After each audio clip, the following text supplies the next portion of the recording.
Good morning, Chris. How are you? Doing great. How are you?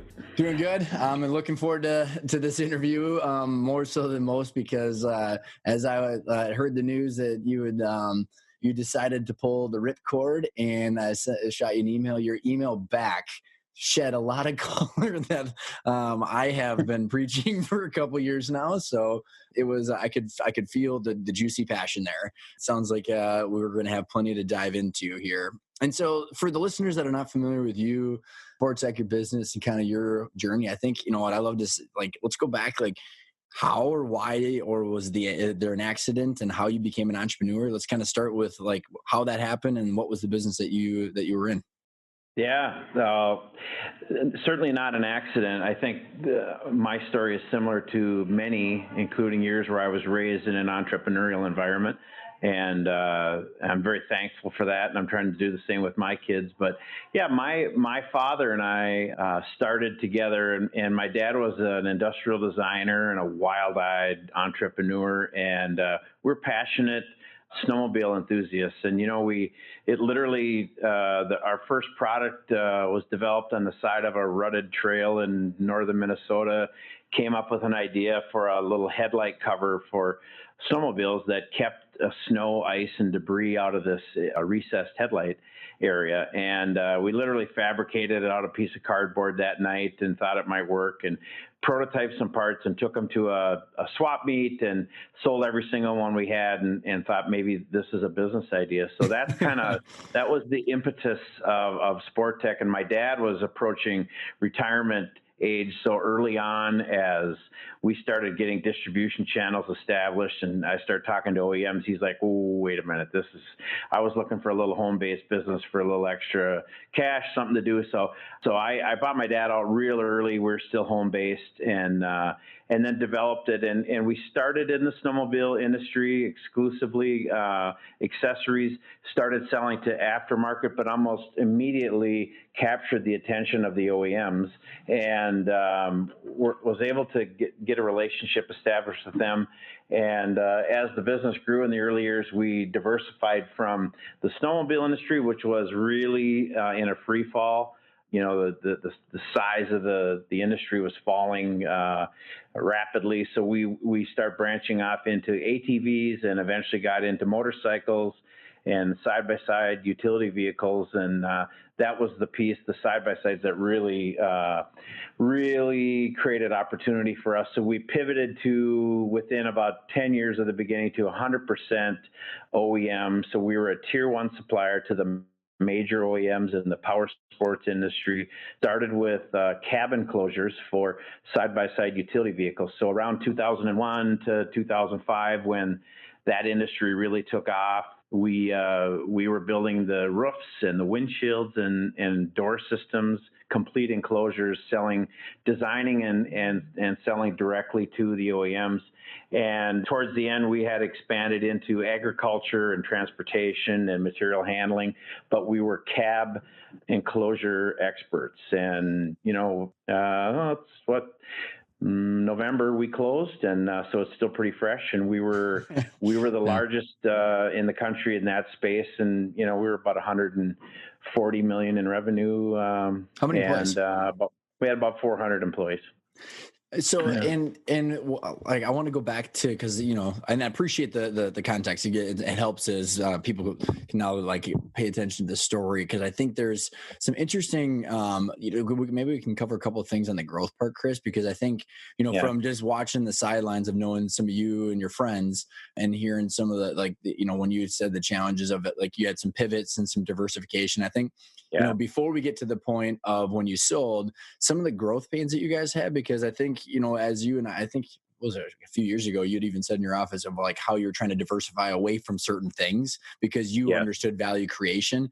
And I think kind of teeing this up is not a lot of entrepreneurs think about value creation long term. They're kind of focused on annual income and distribution. So like, what were some of the big milestones as you were growing, of like some big challenges, and how did you morph along the way?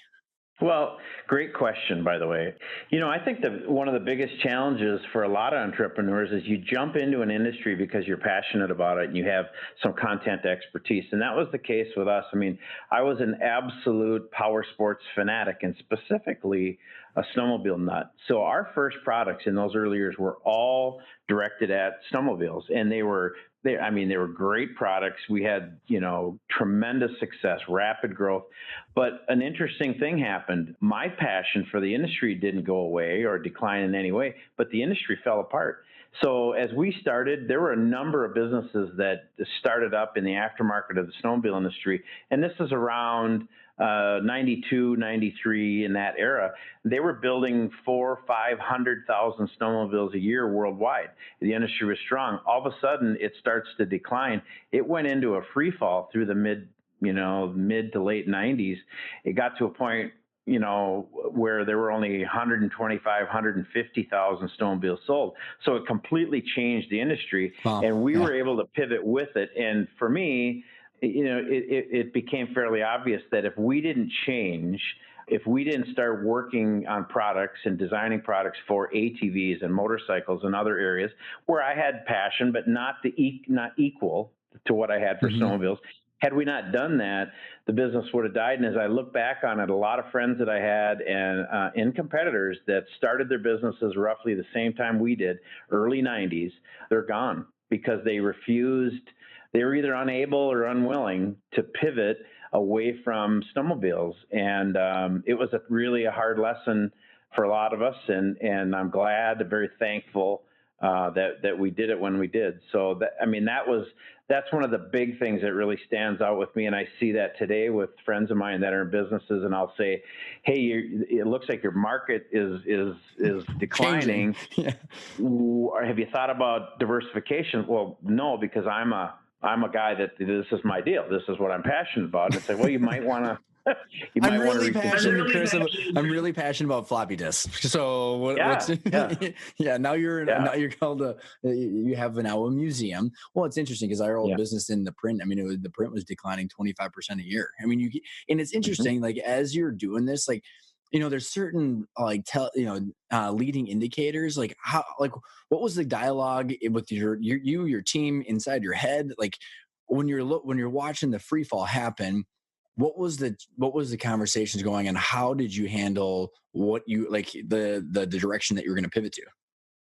Well, you know what, I love what Collins introduces in I think it's in Good to Great. He talks about some of the best entrepreneurs that he ever worked with had a trade called productive paranoia, Hmm. I was paranoid. I mean, I'm looking at my business. We're 100% invested in one space, and I'm looking at the size of the market and the size of the opportunity declining before my very eyes. Yeah. And we were rabid enthusiasts. We raced snowmobiles. We trail rode snowmobiles.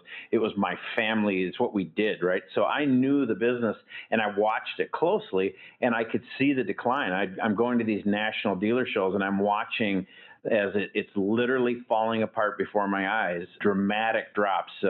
We went through periods where it didn't snow in the Midwest Hmm. and key markets, and dealers were not selling snowmobiles. So yeah, I think for me it was just a smack in the side of the head with a 2x4, right? And it's like we either make a change now or we're going to be in huge trouble. And I'm so thankful that we did. And it was, to be honest with you, it wasn't that difficult. We took the same passion from a design standpoint and put it into these other spaces that were growing. So at the time, ATVs were exploding, and we started designing, components for these ATVs that were very similar. They were molded plastic components for ATVs and eventually motorcycles, and it was, I look back on it and it was the right thing to do. I'm just very thankful that the old 2x4 to the head occurred because it's Yeah. hard. It's hard because it would have been easy for me to say, well, I'm not going to build parts for motorcycles or ATVs because I'm a snowmobile guy.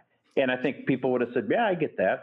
But we would have ridden it right to the bottom. And today, that industry, it exists, but it's about 100,000 units worldwide versus 500,000 when we started. So, Chris, that 2x4 I think is an interesting.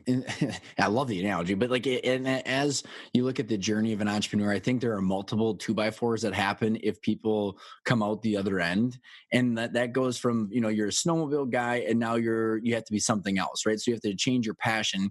And did you start approaching the business differently? So did you become more like an entrepreneur, like, okay, now this is about making money and staying in business, or did you follow your passion? Like, how did you get into those different markets? Because I think, as we progress your story is, I think that at some point there's another 2x4 where it's about creating value and sustainable and predictable and transferable cash flow at some point, which could be, it could be selling 2x4s and snowmobiles and all this. So, but like, before we get to that, which kind of gets into your eventual sale, like, how did you start approaching the business differently from the visionary perspective of where you were going? Well, that's a good question too. I'll be honest with you. The passion component is what drives me. It was driving me from the beginning, and it does today. But there's a common sense component that I think came into the picture here. I was in my late 20s. I had 2 little babies at home. So I was an entrepreneur and this wild-eyed, passionate entrepreneur, but I needed to put money. groceries on the table. Right? I mean, this wasn't a hobby where I could just do this and then casually walk away. This is how I was feeding my family. So back to the productive paranoia, I'm very thankful for that instinct that's like, hey, something smells here. So I'm glad. But I think the core, what we established in those very early days is how we were going to run our business, how we were going to treat people, how we were going to treat our employees. That culture that we started when we had just half a dozen people existed right to the end when we had 400. I'm thankful for that. That didn't change. The fact that we're passionate. When I first started my business, I would only hire wildly passionate snowmobile enthusiasts. If you didn't ride thousands of miles a year, if you didn't know the product, if you didn't race, I wouldn't even hire you. And I back then I thought it was because snowmobile people are just the coolest on the earth. And while I still believe that, I realized today that what I was looking for is drive and passion, that people that are driven, that wanted to participate in a industry that they love. So we kind of had to, pivot on that. We still look for passionate people at the end, but I had, obviously people that had never seen a snowmobile before.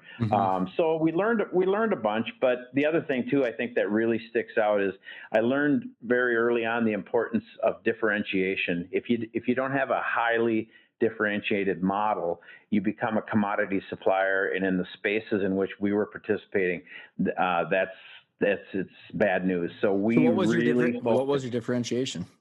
We focused on design. So from the very beginning, we had intellectual property in every product. So we were the opposite of a contract manufacturer. We came to the OEMs and brought ideas to them, and that's how we got in the door, and that's how we maintain that relationship right to the very end, versus participating in contract manufacturing. I mean, we never got a print sent across to us with an RFQ. We wouldn't even know how to do it. So we were very, very innovative. We had to be, our existence dependent upon it. And that's really how we structured the business. So at the end, we had intellectual property at some level, whether it be completely ours or shared, on 95% of our products. And that was the way it was all the way through. And that was really the key for us. So whether it was a snowmobile product, UTV, at the end we were building, cabs for forklifts and for different vehicles of all shapes and forms. The key for us was that we owned the intellectual property. We came to these OEMs with a solution, and that's really what drove the growth. And it started with snowmobiles, and I thought it had to be about snowmobiles. And at the end, what it really turned out to be, it was about value creation through design. Okay, so there you just I think we just hit it there, because I think if I were to have asked you what business were you in, that would have been the design business, and then obviously you made the stuff. Because I think there's this challenge. I think when and where this question comes from, Chris, is in strategic planning, and there's a lot of EOS listeners and traction people, businesses that run traction, and yep. That's not a strategic plan, right? It's like, what business are you in? What is your differentiator? And yep. You guys were designing, right? So that that's what I'm kind of getting at here, is that that allowed you to look at the different markets differently, right? Versus just saying, yep. I'm a snowmobile company, right? And an enthusiast. Yeah, I mean, you're right on. It's interesting because we were one of the top 20 thermoformers in North America. We were one of the largest thermoforming companies, in North America. Yet nobody really knew that. I mean, we Right. we vacuum formed plastic in large volumes. I mean, we had plants full of equipment. We bought millions and millions of pounds of plastic. But if anyone ever asked me, what do you do? We're a designer. We're designers and engineers who happen to mold some plastic. I mean, It's way being a different, right? thermoformer didn't differentiate us. And I say to this day, we had competitors that were as good or better than us at molding plastic, right? I mean, they beat us on price all the time.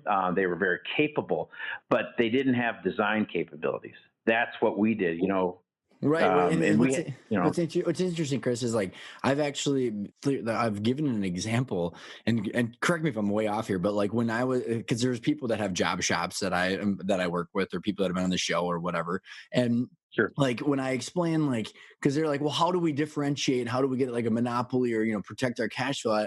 I literally used to tell the Sportech example. I said, well, there's a company I know that would take their designers and they're building the next year's model before anybody even knows. So Yep. it's just like, Yep. so maybe explain like a little bit more about the design, then we can keep going to the growth. Cause I think correct me if I'm wrong, right? You had like your designers were working with these OEMs and manufacturers of designing the products before they went to market. I mean, years before they even came out. So you're not getting an RFP and just bidding on the price. No, we didn't. We didn't do quotes, right? So yeah, so we were working with these OEMs, oftentimes 2 and sometimes 3 years on products, 2 and 3 years before they came out. And again, we were working on accessories, primarily accessories, sometimes production components that were used on these vehicles. So if you picture, a side by side, a new John Deere Gator or a Polaris Ranger, they don't come with a complete cab typically. Well, they did at the end, but they typically come, as an open ROPS, right? So there's a rollover protection system, but no doors, no windshield, no roof. And they would present us with CAD on these vehicles, and then we would present them with concepts on what it might look like to put an enclosure on a vehicle that, by the way, was inherently designed not to have an enclosure. So that was very challenging from a design standpoint. But then I think the critical part of that for us, and I think the message that I share with a lot of entrepreneurs looking to differentiate is, you don't just walk into, any one of these major OEMs and say, hi, I'm wildly creative. You got to let us design some parts for you. You build trust. And so a lot of people, when they hear our story, how we started in the aftermarket and then, transformed into being an OEM supplier, that was a necessary transformation. We actually got called by these OEMs when we were selling into the aftermarket and kicking butt. They're saying, hey, we see what you're doing. You might want to come see us, right? That's kind of how you get in. You could beat on their door till you're blue in the face, but if you haven't proven yourself. And then I think those early years, it was about earning trust with these OEMs, showing them, demonstrating to them what we could do, and then also demonstrating that we can scale with them. So we went from a garage operation to within, a very short period of time, 20 and 30 million in revenue. And we had, I'll never forget when I bought my first seat of SolidWorks CAD. I mean, it was a big deal. And, before long we had, a dozen and 15. And at the end, we had, probably close to mid 50s, 55 seats. So you have to be able to scale with the demands of these OEMs. And that's hard, especially for smaller businesses, to be able to prove and earn that trust that, hey, not only can we do this, but we can scale with you and keep up with the demand. So couple questions on that is scaling up and keeping up with the demand. So like I've done a couple of podcasts recently about, how growth consumes capital. And so people struggle as they're growing between, the AR being too high and like their vendors screwing with them or clients. And then also management team constraints, all these different things that make even just, really like fast natural growth really, really hard. Was there anything that you did that you're like, okay, that really helped? Because did you have any partners before you sold? You were a sole owner, correct? Yep, sole owner. Yep, no partners. Because so And many times people like they go out and they find, you know, minority capital partners because they don't know how to handle that whole situation. yeah, no, and I see it, and we certainly felt that at times when, you know, we were gaining traction and growing, that we had compound annual growth rates in the mid 30s, for several stretches there, and just to cash flow that kind of growth in manufacturing when you're adding plants, people, equipment. I mean, it's significant. You know what? I think part of this was just by luck, and part of it's just how I was raised. I'm not a debt guy, and it's kind of old fashioned in this era when all we talk about is how you can lever this and lever that. I just kind of this simple concept of not spending more than you earn. I know that's odd, but that's kind of how I started. You know, and I'm very blessed now, my family, and we're able to do things that I'm just blown away. But you know, I didn't do that when I was building my business, and there were times when I remember we were 40, 50 million in revenue, and I had everything, every chip I had in that business. I didn't have 401k. I had no investments. I lived in the same house that my wife and I bought after we were first married for 23 years. I had employees that lived in nicer homes, had more money in the bank than I did all the time. And but as an entrepreneur, I'm betting on myself. And I remember specifically hiring my first fancy pants MBAs and listening to them talk about their rolling over their 401ks, and they came from these big blue chip companies, and I appreciated them. They're doing a great job. But I remember thinking, man, I don't have any of that, and I'm all in. And we just were very careful about that, and it really paid off at the end because we had a great solid balance sheet, and we were able to grow and fuel it at the end very aggressively. Had I chosen to live like a rock star, 12 years into this thing and spend money and run around, it would have ended badly. So I'm thankful for that. And that's hard. That's hard to talk about because a lot of people, you have some level of measured success. They think, well, I got to go out and buy a luxury sedan. I got to have a place, I got to have a second home. And it's hard, very hard. Well, and in that note, as we're kind of going, progressing with your journey here, was there ever a shift in your mindset? Like I'm always trying to now figure out when this happened with people, and maybe it never did. Of like, because like the shifting from annual income and making this pulling all the perks out of your business to looking at long-term value creation and understanding what that value might be at the end.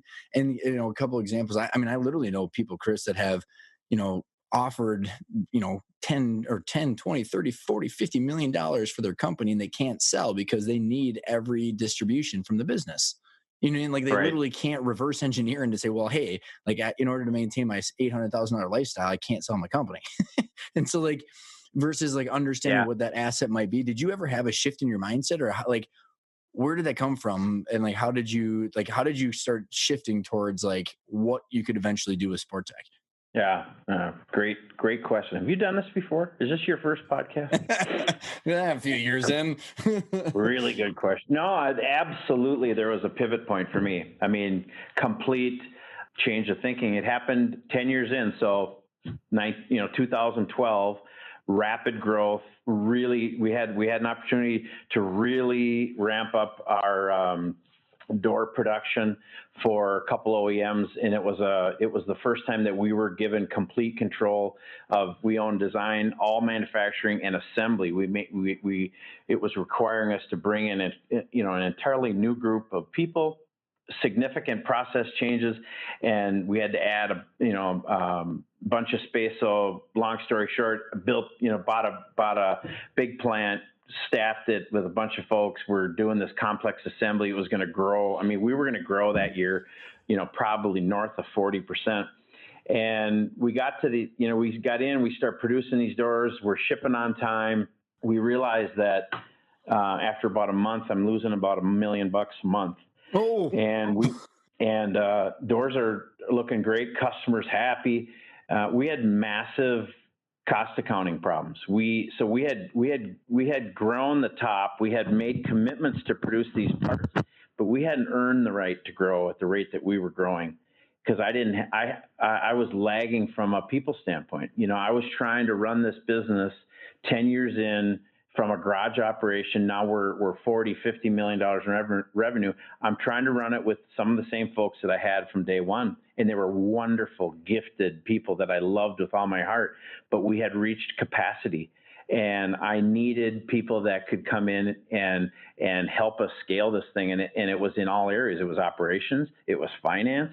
And that is when we implemented Traction. And it came at a great time, made a commitment to start bringing people in to ensure that we could scale this thing, started operating with that system. It helped us. But I think the big thing for me was, I'm 10 years in and I'm looking at this, still no money in the bank, by the way, still putting everything in, sliding every chip in. Yeah, I mean, wearing my arms out from sliding the chips in. And I mean, now I'm all of a sudden a little older and I'm like, hey, wait a minute here. Where does this end? What is the end point here? And that's when I really started to pay attention to the M&A markets. And I specifically remember digging in and really trying to better understand what are the key value drivers in a business. And we made a conscious effort at that point. After we committed to Traction, I completely turned over my senior leadership team. One of the most difficult things, or the most difficult thing I've ever done, because I had to part ways with some folks that were great people that helped me grow the business to that point, but we were not going to get to that next level with the same team. So we made process change, operating system commitment, completely turned the leadership team over, and I committed to an intensive study of M&A, value drivers, and I committed to run the business from that day forward as though it was for sale, even though it wasn't. And I had no intention of selling the business. In fact, right to the end, I thought I'd keep it and turn it over to my kids. But I knew that it was going to be important that I understood what are those value drivers, what inherently drives value, what depletes value. And because obviously there's a reason that those are the value drivers. It's a healthy business when you pay attention to these things. And it completely changed our business from that day forward. So, I'd love it. If I could just capture everything you just said and then just spread that across the world. I mean, and it's hard as heck to figure that out because you start to realize, I think you hit on a lot of good notes there is at some point you got to get your money back, right? If you're putting all the chips in, you got to if you're just even a normal person, you're going, okay, when is this when is it about me? You know what I mean? When do I get to take some on? So as you're doing this and when you say it completely changed the business, what are some different, how did your strategies shift? Right. And, so what are some of the big takeaways that as you were learning M&A and value creation, how did that trickle into the business? What were things that you were doing? Well, I've been in peer groups since day one. And one of the smartest things I ever did, someone encouraged me to get involved in peer groups. And I was in a CEO group at the time, and we brought in a speaker who talked about M&A and business valuations and kind of the trends in the market. And this would have been circa 2012, 2013. And I'll just never forget sitting there and just having this awakening as he's talking about enterprise value and the importance of understanding those value drivers, whether your business is for sale or not. And that's when I really committed to, I'm going to run this thing like it's for sale, even though it's not, because it's the right thing to do. So, for me, I had to get my head around that. And it's hard because that was not my first instinct, right? I'm this crazy entrepreneur. I'm a visionary, just working on grow. And I think the first 10 years of my business, I just thought if I can grow that top line, keep growing it aggressively, keep an eye on costs a little bit, but let the other guys worry about that, I think we're going to be fine. Well, what had happened is we had a customer concentration that was out of control. I mean, I was concentrated into one industry, but then specifically with one customer who happened to be the largest in that space. And, if you look at key value drivers, regardless of who presents it, customer concentration is at the top. It's either number one or number two every time. So from that moment on, we start addressing that. And it's hard when that one customer continues to grow, but that's where we really put in a diversification strategy and started expanding into other markets with other customers, doing everything we could to spread that out. And as it turns out, fast forwarding to the fall of 2019, it was one of the best things we ever did. Had we not done that, had we just focused on our key customers in that key space, enterprise value would have been a fraction of what it was at the end. So I That's think awesome. It was just a process of, for me, it was another 2x4 to the head. I mean, yeah, right. I remember after that sitting with my peer group, guys I know and love that have been in this group with for years, saying, I think we need to change our way of thinking. I think we need to focus on this EBITDA thing they're talking about. I mean, literally, I had never talked about it prior to that, and I never really understood why it was important. But as it started to sink into my thick skull about the importance of that, and I remember talking to some of the guys in the room, and they said, "Well, I don't care. I'm not going to sell my business." I said, so even if you're not, I mean, it's so the right way to run your business. And how about the next generation? Do you want to set your kids up with a business that's got an 80% customer concentration, or do you want to just ignore these value drivers? There's a reason they're there. So our whole group kind of pivoted together, and it's been really fun. And it was just, for me, it was a mindset situation where I just had to completely shift. I love change. it. I love it. And yeah. and it's so, I think at some point in like a different parallel life of mine, I want to know why people don't want to focus on this. Cause it's like, okay, when I know you and I are going to get into it as we get into the sale and to private equity, but there's a whole industry that does this for a living because business owners don't think about it. And it'd be like real estate investors walking all over the place saying, look at all these people that never invested in their houses ever. And we can just buy them on the cheap and do all the stuff that they could have done over the years, but they chose not to. And it's just it's such an interesting, and I don't know, it's an interesting dynamic. And I don't know if it's because there's just no education out there, which is what we found. And like, I don't. So like, Chris, as you're diving in, you've got this new mindset shift. Like, before we hit the record, we were talking about, and my analogy is when Neo in the Matrix sees the zeros and ones, right? Or someone goes from 2-dimensional to 3-dimensional thinking, and you go, okay, I get it now. Like, I know I don't want to sell, but I'm thinking about this all the time, because then you've got options and freedom, etc. As you're talking to investment bankers and you're starting to get in this world, you said that you weren't planning on selling until you were, right? I think that is also a big takeaway of most people are never planning on selling and something happens, or like there's an offer. So like, where along this, as you're creating value and you're marching towards success, what was your vision for the business? Like, what did you want? Like, in your head, you said to pass down to your kids, like, what equaled success to you before you decided to go the different direction? Well, I mean, prior to that pivot, it was about top line growth. And I was of the belief that it was just okay. We had a tough year where net profitability was off. That was just okay. So we didn't have controls in place. We didn't have a laser focus on cost accounting. It was just all about the top. And then in 2012, this year, when we started losing $800,000 to $1 million a month, and we finished that year with one of the strongest top line growth trajectories we ever had, with about 2% net profitability. And I remember after I had sat in some of these seminars and I started doing some research on enterprise value, I remember doing a quick calc and with just a moderate multiple and thinking, you got to be kidding me. This is what my business is worth based on last year's numbers. And I remember thinking, I'm not selling the business, but I don't have anything else. I mean, that's very common for entrepreneurs. There was no 401k. There's no pot of gold. There's no inheritance. This is it. And it really shook me up. It really, really shook me up. And I just was laser focused from that day forward. Still ran the business the same way with that entrepreneurial drive and the passion. But the major decisions we were making, the goals we were setting through our EOS journey, they were all focused on those things that matter most. I mean, you have to have profitability. The business, you have to continue to find new ways to increase profitability. And the customer that concentration piece for us was major. I mean, it was a big deal. And there's a phrase, Chris, we talk about, which is sustainable, predictable, and transferable revenue.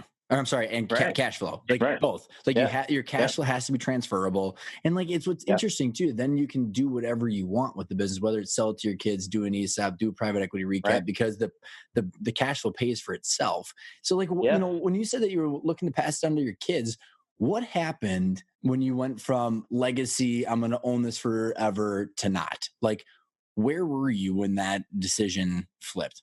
Yeah, it's an interesting thing when you have a set of values within a family and you raise your kids a certain way.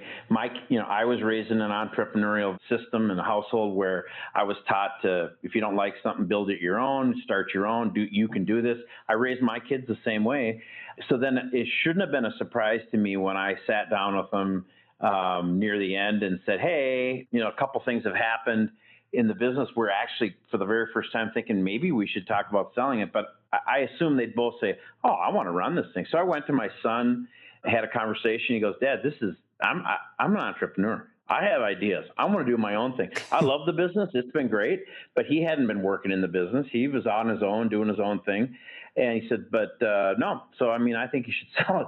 And I went to my daughter thinking she would change my mind and she would have a different point of view. Word for word, same thing. Dad, you didn't raise us that way. I love the business, and she was working in it, but she had no aspirations of running it. She wants to do her own thing. So it made the decision for my wife and I very easy. We were very proud of their response, and I guess I shouldn't have been surprised, but that was kind of the point where we looked at each other, and we had our grandkids.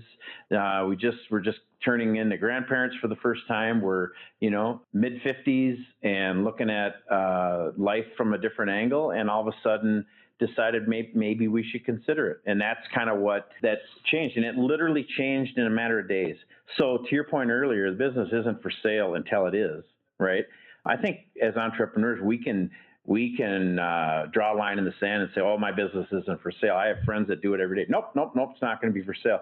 Interesting what happens with family, with health, with the economy. It could be, for every one of us, it's a different trigger point, as you know. Yeah. For me, it was looking at, where I am in life and what I want to do, how much time I have left. I got these grandkids, what matters most. And then the other thing is just that people forget about is, as human beings, and especially as quirky entrepreneurs, we reserve the right to change our mind. And right? I did. And the other thing is I was just kind of burnt out, loved the business, still love it. And I'm proud of what they're doing. And I, but I was ready as an entrepreneur, we need variety. We need challenges. I need a new mountain to climb. And I was just ready for a change. I didn't see that coming at all. So this is beautiful, Chris, because you know what? Like, I think the beauty of what you went through is you experienced the mindset shift about creating value before that happened, right? And you've probably seen this in your peer groups, as I've seen it in mine, is like that mindset shift of or that triggering event happens when you have a shitty company. And you like when I say like what if you build a valuable business, that's true freedom. And we're going to get into this as we march towards the sale story, because you explained to me some things that you had leverage on that no most people don't. Where like if you build a valuable business, then you have choices, which is honestly what isn't that true freedom versus okay, now you're burnt out and you're miserable, but you're stuck having to do one thing or the other. So like, does that make sense? Because I think you're gonna there's nothing worse. Right? Like you want to, like, as an entrepreneur, you want to do whatever you want to do, and that's true freedom. But if you don't build a valuable business that you can transfer to someone else, then you become stuck in your own cage of cash flow. Well, and so like, go ahead. Yeah. I just, one thing I want to add too, is I was when I made this pivot and I started looking at this list of the top 10 value drivers, obviously, as we start looking at understanding what EBITDA is, understanding how these other factors impact that, customer concentration. One of the big ones was, will the business run itself without the principal, without the CEO, the owner? And that was a big deal for me because I was more involved in the business. So I set a goal that I'm going to get this thing running, operating, continuing to grow and thrive without me. So I set out as I was building out my senior team, and I brought together an absolute, just a team of studs. These guys were absolutely amazing and continue. They're running the business today. A couple things happened there. When I got to the point where I could take off, I was starting to take some money out of the business. This thing is cranking, still not for sale. It was wonderful in that it was adding value. The value of that business went up, significantly when we got to the point where it was evident and defendable that I didn't have to be there. But it also became less important that I was there, and it was a little hard on my ego. And I think we're entrepreneurs, we're builders, and I want to move the needle. And so I started enjoying it, and I'm taking more time off. And then it got to a point where it's like, this isn't quite as fun as it used to be. Now I'm taking money out. The business is worth more than ever, and it's a luxury. And I don't want to sound like a little whiner on this, but I think it's healthy for entrepreneurs. And I know there's a lot of them out there like me that think like I do. You want to be able to contribute, and I think you can stand back and say, "Oh, if I could step away and let these guys run the business, I'd be the happiest man in the world." Yeah, maybe, right. maybe. I was happy and I was proud and I love these guys, but I'm not ready to quit, and right. I want to move the needle. So it's interesting that actually played a role. That was one of the factors when we decided to sell. I'm ready to do something else, and I'm ready to kind of look at the next chapter, and that involves that building phase that I kind of missed. So then let's get into the trade. So when you decided to sell after this conversation with your kids, what was the next steps? Like, so, as you've been educating yourself in M&A, how did you hire your team of advisors, valuation that you were marching towards, whatever it was, what did, like, when you decided, okay, now it's action time, what was the steps that you took to hire the team before, because you said it took a year, so we can walk through kind of as this journey unfolded. Yeah. Are you there? Yep. Sorry. So that makes it. I don't know if it's I'll make sure the editors get that out of there it said internet unstable. So like, what was the next step for did you hire a team of advisors? Was it an attorney, a CPA, an investment banker? Like, what was the next step that you took now that you decided it was time for action? Yeah. So, the interesting thing for me is when I made that commitment, around 2012, 13 to start running my business differently, paying attention to value drivers, enterprise value, I aligned myself with some folks, to try to learn. So one of the first connections I made was with an investment banking group. They were, like many business owners, we're getting the calls all the time. Would you consider selling? And I would always just either ignore them or tell them no. I had a few that I talked with, and one in particular. So I started having conversation, and we would meet, once or twice a year, and built some trust with this gentleman, and it became evident that they were leaders in the market. So I did the same with M&A attorneys. I did the same with some other trusted advisors. So while I was doing that, it was not with the intention of selling, but it was more about education for me. I wanted to better understand. So who better to educate you on business valuation than a sell side investment banker? They live it every day. They're looking at they know multiples and market trends better than anybody. So I just chose to try to tap into that. And he was hoping that someday I'd change my mind. And in the back of my mind, I'm saying, dude, I'm never gonna. Well, he was right. And I did. So it was real easy when we made that decision, and it literally happened in weeks. He was the first person I called. Said, well, you were right. He goes, well, I knew someday you'd call me. And and then it was real easy for me. So I had investment banking lined up. I had, M&A attorney lined up, and some of the other resources that I had built relationships with. I think looking back, I'm very thankful and I'm blessed that worked out that way. If I had to start from scratch and go out and interview a bunch of these folks, it would have been. Oh my gosh, yeah. You know what I mean? So, and then of course you ask, you have trust established with a investment banker, and then you ask them, hey, who do you know that can handle this? I mean, we have to do a QV. I need an M&A attorney. They work with the best of the best.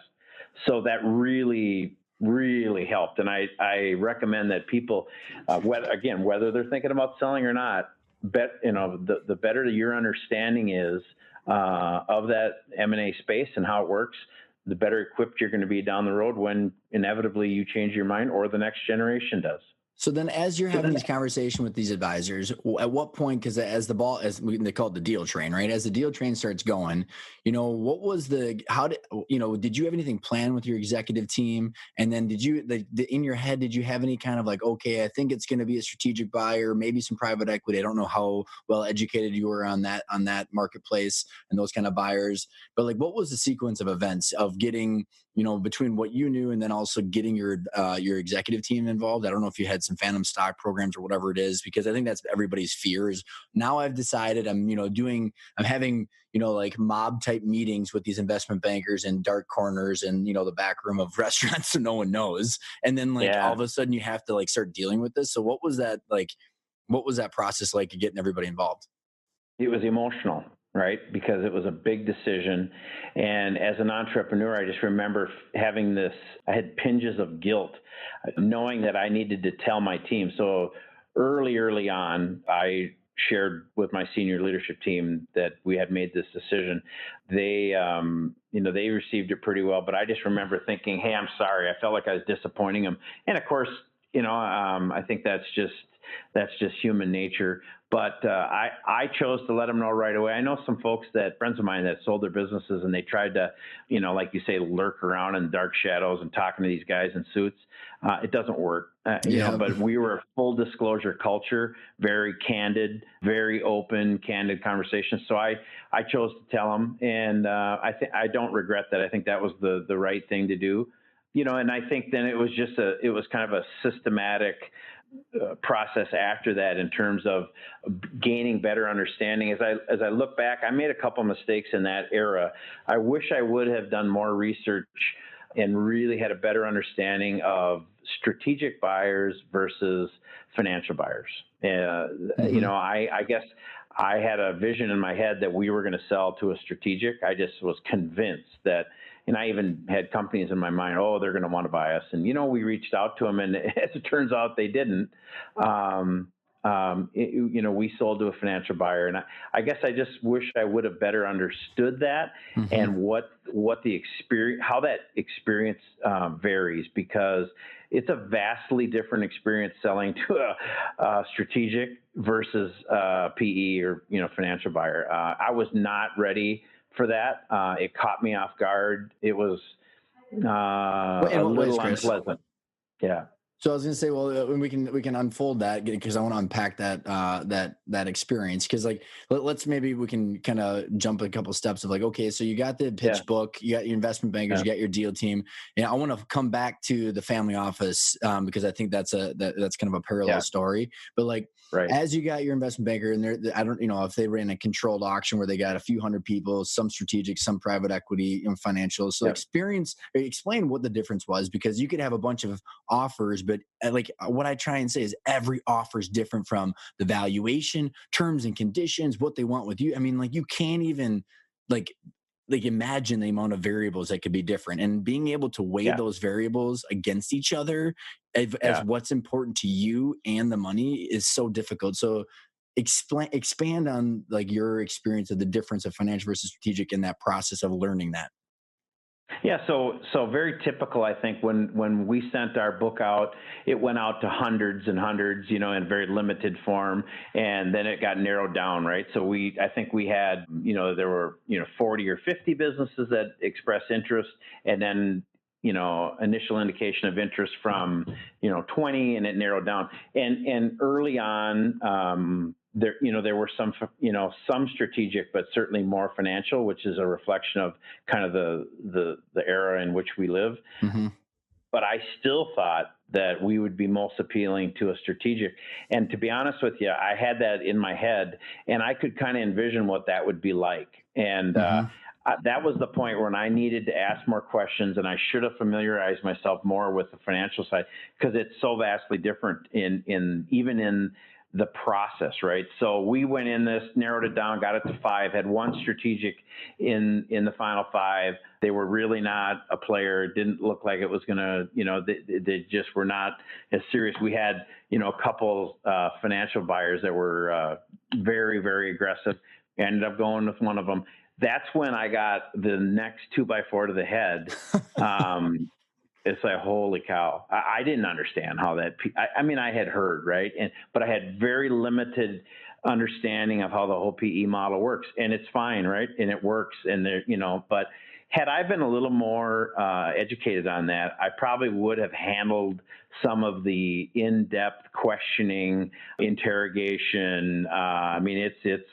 it's very, very, very in depth, and I had no idea. So it's hard not as a passionate, prideful entrepreneur. This is your baby. You've spent your whole life building it, and now I have people coming in, and their whole intent is to get the price down. Right. So they're going to try to find problems.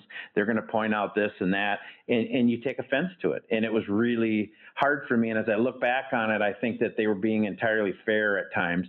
Maybe a couple of times they weren't. But, if I had been better prepared, I think I could have handled that a little better. And I know friends of mine that are about to go into this, and I'm just going out of my way to say, dude, beware. You need to be ready, and just know that they're not calling you a liar. It's not a personal attack. This is how it works. That's how it's their spreadsheet junkies. You know what I mean? And there is a proliferation right now of operator PE firms and family offices now coming around. But the PE firm that bought my partner's company, the multi-billion-dollar firm. And when I always ask someone in our boot camps, I'm like, how many people work for that PE firm? They have ranges all over the place. There's only 12. There's 12 people, and they have these spreadsheets of your EBITDA and cash flow just going straight up at a 45-degree angle. And their goal is to then in due diligence is to understand where the risk is, and it's so arbitrary. I mean, it's all based on each PE. If you've seen one PE firm, you've seen one PE firm. That's it. Explain that process, Chris, as you're going down this route. I mean, did you have an exclusive period with this buyer, and then what that due diligence and those, when you say you learned a lot, what were some of the big takeaways? And again, regardless of getting in maybe the specifics of, the personal dynamics with you and the buyers, I think this is just generally how this process works that I've been aware of. So explain where was the other, call maybe one by ones that were getting hit across the face instead of 2x4s along the way? What was that experience like? Well, I think again, for me, if I had known what to expect, right, and this is my fault, right, I think my investment bankers did everything in their power to warn me, but I maybe didn't listen, or I'm stubborn. But I guess when they're digging in at the depth and the level that they were, when they come in and completely consume your senior team and your finance department, just completely take them offline. And I wasn't prepared for that. And I wasn't prepared for this thing dragging out as long as it did. Once we do it, it was 3 times longer than they had, suggested it might be.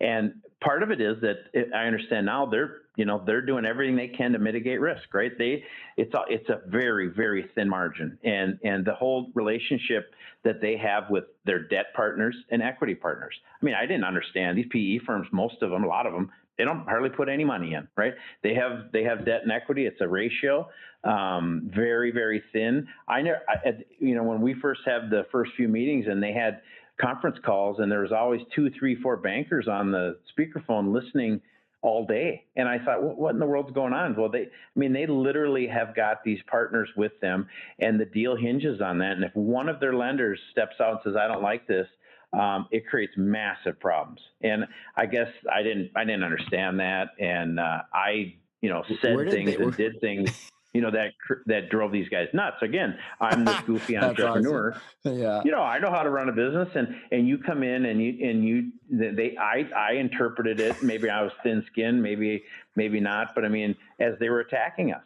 and it's you got to be kidding me. Here it is. Look at it. But they look at data in a way I've never seen before. You talk about data geeks, you talk about spreadsheet fanatics. It's actually amazing what they do. And there's some really smart people. So again, no offense, but I wasn't ready for it. I didn't prepare myself. So I would just say to anyone that is considering selling, if you can sell to a strategic, I think you're always better off if you're, depending on the business. But for us, I just had this fairy tale image of selling to a strategic that, I knew, and I could see how our business would fit in, and everyone would, be happy ever after. It didn't end that way. And I was not ready to deal with the data geeks. It just threw me for a loop. I interviewed this guy recently, Chris, and he literally said, he goes, oh yeah, I told the analyst get out of my effing office before I punch you in the face. He literally said that to the guy because he was like, Yeah. so. Well, and it got ugly. And I just looking back on it, I understand that I contributed to that, right? I mean, I did. I'm a passionate defender of my family and the legacy that we created, and I felt like they were doing everything in their power to chisel this price down. And I think on their part, they thought they were going to come into this family-owned business and find low-hanging fruit. They thought for sure, here's our offer, but for sure we're going to ding them on this, this, and this. And they came in and they couldn't find it. So they were under big pressure. We had a pretty well-run machine, and we were a little tighter than they thought operationally, and the systems were a little stronger than they thought. So there was tension back and forth. And there was a point where, I was ready to walk. I was ready to bail. But as I look back on it now, I think we got a fair price. I wouldn't wish that process on my worst enemy. So I'm somewhat inspired and passionate to make sure I share that with other business owners. If you're going to go through it, do yourself a favor and familiarize yourself with the ABCs of PE. Because if you don't, they're going to come in and you're going to immediately demonize them. And I did, and I regret some of that. So it was just a tough experience. As it all turned out, everything's good, but boy, it was a What were some of the things that road. they were trying? What was some of the things that they were like? Because you had been focusing on the value drivers over the years that you were able to dig in your heels and not? Because I mean, like their goal is to get their internal rate of return for their investors, right? Which is why they slap a bunch of debt on it and very little equity, and then try and push the price down. So, like, what were some of the things that you were able to hold strong on because you'd worked on it for years? So the number one thing that they didn't understand, it was all rooted in our core values. So our core values obviously were the key fundamentals that guided the company from day one to the end, and our culture was built around that. So there were numerous instances where they would ask us about, okay, so these next platforms that are coming up with these customers, what makes you think you're going to get that business? And the long and short of it was partially that we were the only supplier in the world that does it, right? But what makes you think? And I remember saying to them, and my guys would say, because that's the way we understand it. That's the relationship we have, and it's rooted in trust. They can't quantify that. They can't trust. Things like trust and integrity mean nothing to these guys, and I understand why, because it's not on the spreadsheet. And we had, it was a difficult conversation. And I think after a while they dove in, and when we let them go out and talk to our customers, then I think it sunk in. But that was a hard one. I mean, it was really hard to get through that, because it's hard not to think that they're attacking you, and, they're just doing their job, really. I think that was one thing. And the other thing is we're, family owned business of our size. We didn't leave any money in the business. And they said it was the first deal of this size they've ever seen like that, or one of the only ones. And so that then added to some paranoia on their side in terms of the non-compete. So we spent a month on the non-compete. And again, I would say, hey, I have no desire to compete with you. That's not me. I'm a man of integrity. They'd look at me like I was a Martian. They didn't understand what that meant. If it wasn't in writing, if they couldn't quantify it, if they didn't have data to support it, and I'm looking, finally, we give me a handshake, right? Well, it's like, yeah, I'm a handshake guy. Ask anybody. Ask my customers. That's how we built this business. They're like, that doesn't mean squat to me. What else you got? Which is, so I want to because the deal structure, is usually one of the questions I get into, which is you didn't leave any money in there. When you say that, just for clarification for the listeners, I mean, you didn't roll any equity, right? So it wasn't just cash on the books when you sold, but it was like you walked away from the business which is so unique. Other than a family office buying someone, they usually buy out everything, but like a private equity from allowing the owner to walk away with nothing rolled in is very unique. So what was the overall deal structure? Was it cash? Was there any promissory notes? And then, what did they do to the business afterwards? Like, how much debt did they put on the books to purchase it? Because I think you and I were talking about a story before we got online of which is probably has to do with what your ability or not ability, or your desire or not a desire to roll some equity in there, that the company still has to thrive and pay off that debt, which is crazy. Yeah. So yeah, no, and Well, yeah, and I think what's pretty important here that people understand the primary reason. I mean, there's two primary reasons that they like people to leave money in. They want you to be a partner, right? They want you to be vested and have a piece, skin in the game, which I get. But it's hard to sell that to a lifelong entrepreneur who now has no control. So to your point, they're going to do things with this business I would never dream of doing. Lever it to a level that's unimaginable for me. I mean, take all the cash out of the business and run this thing on a thin margin and make cuts that I would never dream of doing.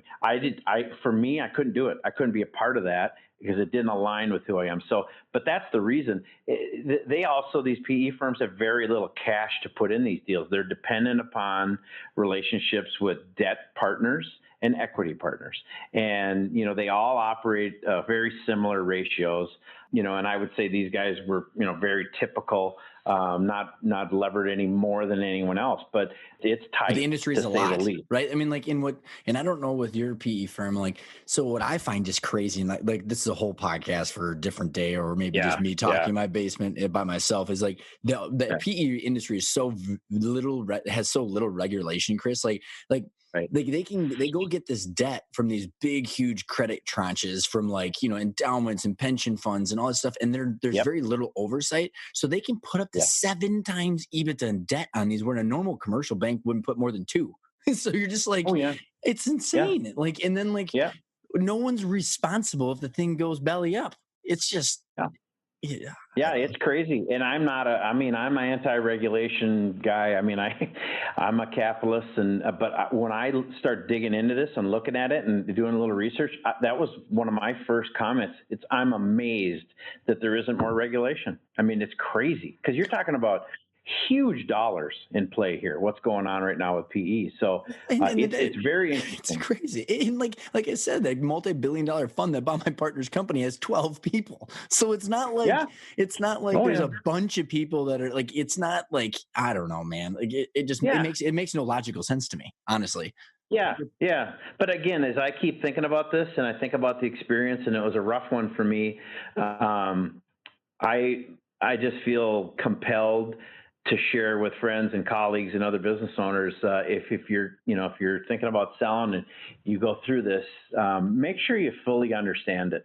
Make sure that you don't get caught off guard like I did, because it really was a surprise for me. And I don't like surprises. I just don't do well with it. And I couldn't believe what they were saying and what they were doing. And at the moment, I felt like, hey, these guys they're coming after me. They're calling me a liar. They're questioning my company, my baby that I spent my life building. It's just a lot of emotion attached to that. And I could have, I think I could have handled it a little better than I did. I certainly have some, looking back on it, just realized that there were some moments that were not my best, I will just say, It's emotional, because it was a lot of sleepless nights, and you're thinking about your family and the legacy component and big numbers, right? I mean, major numbers. So just make sure you're familiar with how they work and the levers that they're going to pull before you go into it. And I think it will help people.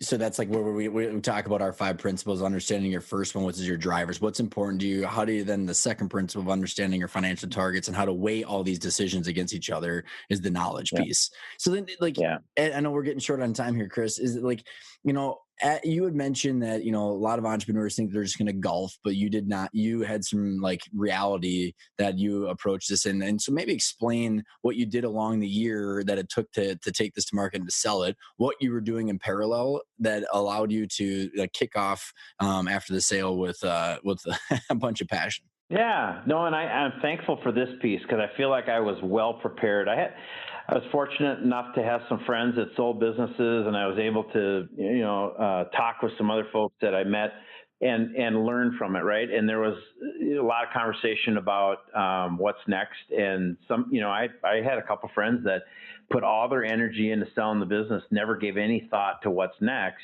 So here you have someone that's been an entrepreneur their whole life, this driven type A, and whether we want to admit it or not, some of our perceived self-worth is attached to the entities in which we have created. It's wrong, I get it, but it is what it is, right? So they get a big check, they close, and the next day they're sitting at the breakfast counter staring at their wife wondering, what in the hell do I do now? And it happens all the time. And that scared me because my biggest fear is that I don't have a place to go to, a team to work with, and deals. I love deals, right? So I started preparing. We start framing up what, Carlson 2.0 looks like, and I'm very thankful that we did that, because literally the day after we closed, I walked into our next office. So we have our family office all set up. We have a couple other businesses that we own in the racing industry that are basically nonprofits because you don't make money in racing. So I have some intense focus on trying to get those in the black. But we set up a family foundation, Carlson Family Foundation, doing some great things with that. That was all set up, 501c3 status in place.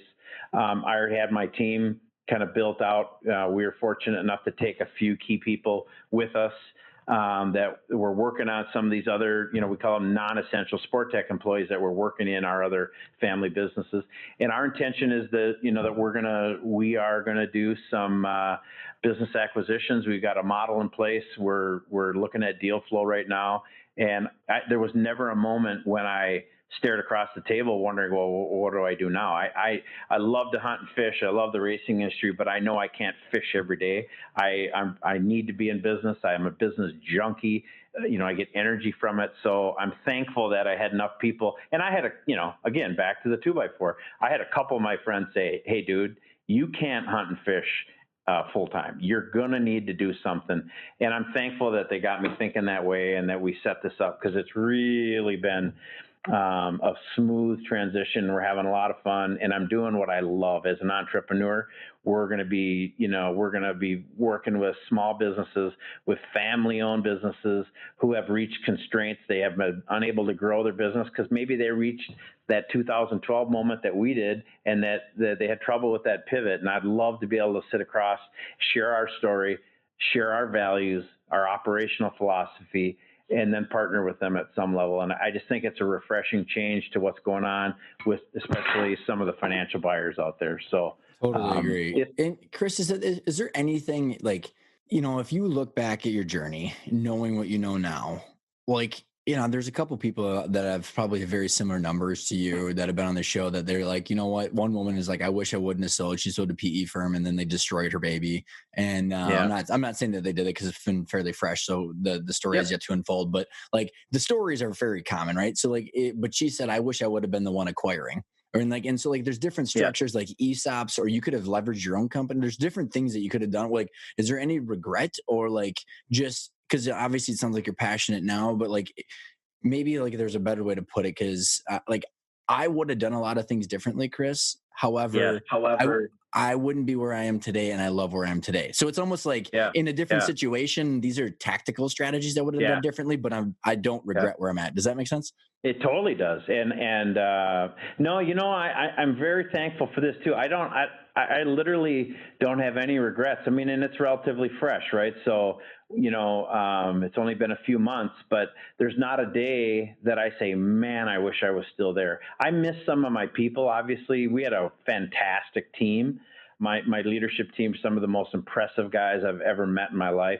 I will tell you that, it's a little different starting with a team of 3 or 4 as we start cranking here. I'm not saying we have a talent deficit, because I have some great folks, but I'm used to working with a very complete, thorough, robust team. It's a little different, but it's very entrepreneurial and very edgy. And so I'm liking it. But, the only thing that I maybe regret again is just, I wish I would have educated myself in a couple areas. One being, I should have had a full understanding of how PE and financial buyers work. That would have saved me some grief. And I can assure you it would have saved some grief with our buyer, because I know I was a little unpleasant at times. But the other thing is really understanding enterprise value. I think that virtually every business owner I know thinks their business is worth more than it is. And I was in that group. I think that my investment bankers gave me a range in the very early stages. Turns out they were right on. I mean, right on. And I didn't believe them. I thought that we'd sell to a strategic. That strategic would pay up. I just think it's the nature of entrepreneurs. I wish that I had been a little better prepared for that, and because I think that would have eased the entire process.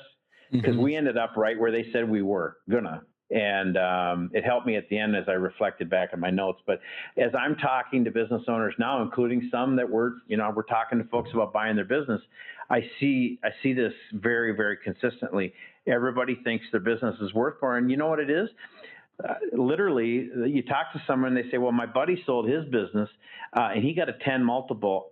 I should get the same. They're in completely different industries. The business is completely different, but they get hung up on a multiple. And what I've been saying to a lot of people is, multiple of what? Right? I mean, because Right. that's what everybody asks me. Oh, what'd you get? You get a 7 and 8? I said, what difference does it make? What are you multiplying? Because a multiple of 0 is 0. And I know people that have businesses that have virtually zero profitability and think their business is worth a bunch of dough. And I hate to be the one to tell them it's not. So again, Chris, it's educate yourself, better understand it. I mean, like I love it because like in our boot camp, we literally go over enterprise, and then like I would even say take it 2 steps further because like everybody talks about the enterprise value and the multiple whatever on the golf course, but then I like to say, well, what's your equity value?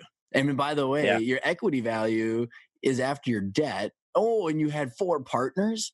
Oh, and by the way, okay, like one more step further is after equity, then it's called net proceeds.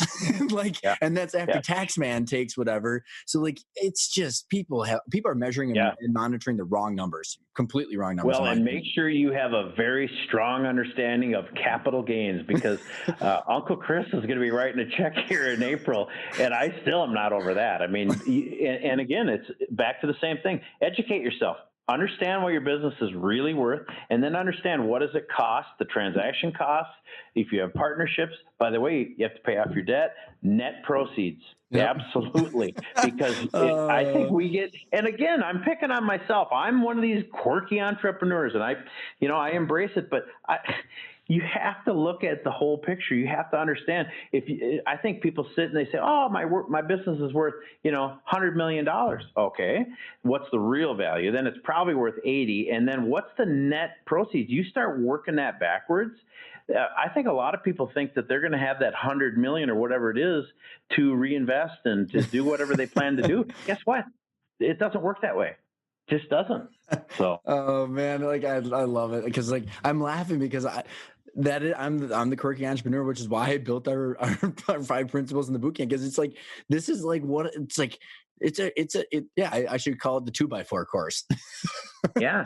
Well, or every one of you in this room, go through an exercise after you explain enterprise value. I want you to do a quick calculation. Take your EBITDA, apply a multiple that you think is fair, and then have a conversation, and then tell everyone in there. Now, I want you to go in and take 20% off that. Now you might be closer. Well, and pay down your debt. Pay down your debt, then pay your taxes, then pay. All that.